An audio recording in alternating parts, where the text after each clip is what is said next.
What happens when a future teacher dares to ask a tough question and gets publicly humiliated by a minister?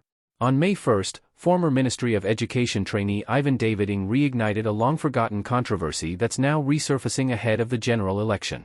And the details are shaking up how many view leadership and accountability. Ng, now an artist, took to Instagram to recount a tense dialogue session back in 2017 when he was a postgraduate diploma in education trainee at NIE.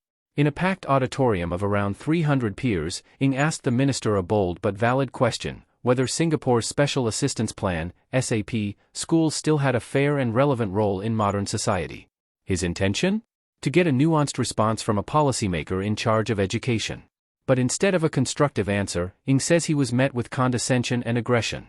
The minister allegedly snapped after the question and demanded, "When minister is talking to you, you better stand up." That prompted a shocked Ng to quip, "We are MOE, not mind-deaf."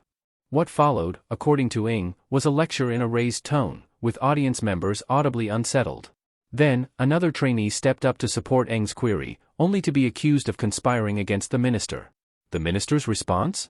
"You two no need to conspire against minister, okay?"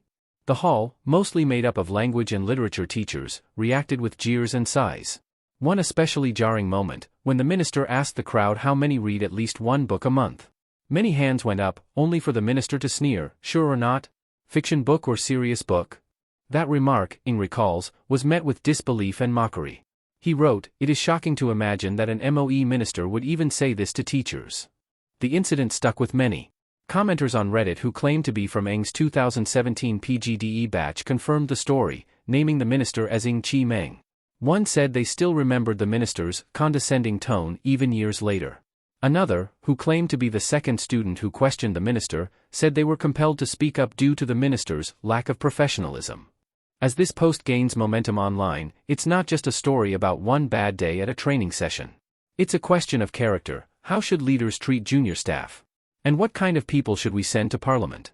Ng's post ends with a pointed remark: "I don't think such an individual, who lost in a previous election, should be coming back to Parliament anytime soon."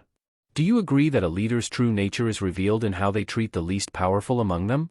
Share your thoughts in the comments, hit like, and subscribe to 2230 for more stories that matter this election season.